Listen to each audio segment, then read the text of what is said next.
Sabia, you're in Queens, chasing the story of a nail salon that had to change their name because of pressure in the neighborhood. Of course, what a name that store had. What do you got? I'm in New York, in Queens, right by Queens Boulevard in Forest Hills, and I'm right in front of Best Nails and Spa.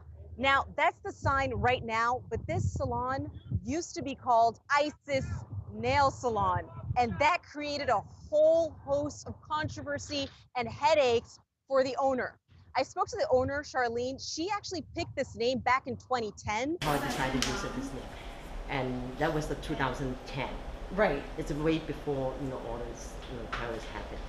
Well, that all changed last year in 2014 with the Christian genocide going on in the Middle East, courtesy of ISIS. Because of all the bad publicity that the terrorist group has been generating, her nail salon has felt the repercussions. All the problems started when somebody took a picture of her ISIS nails sign, posted it on Facebook, and said that there was an ISIS center right here by Queens Boulevard in Queens. That created a huge problem. She started receiving phone calls from people saying, "Is this ISIS? I would like to join."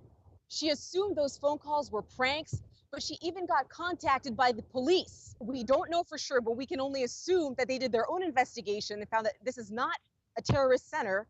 They then told her that if anybody bothers her, they will protect her. It's a nail salon. All right, so was there any suspicious activity going on in and around the nail salon? I've been here, Bill. There is no suspicious activity whatsoever going on. ISIS is not here. When it was called ISIS, her business was fine. But once ISIS started acting up in the Middle East and it Sabia, somebody just was running outside the door, probably avoiding your camera. A lot of nefarious activity going on.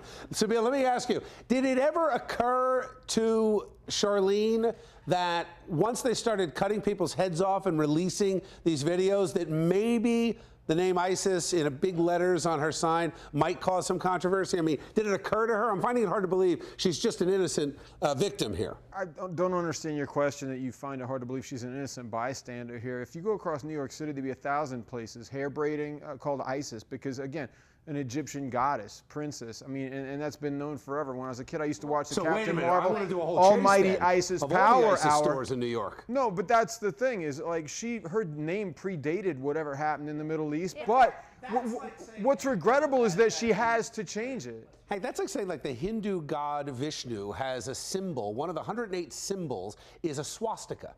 And you put a swastika on your store because you want to attract an Indian clientele. It wouldn't be appropriate.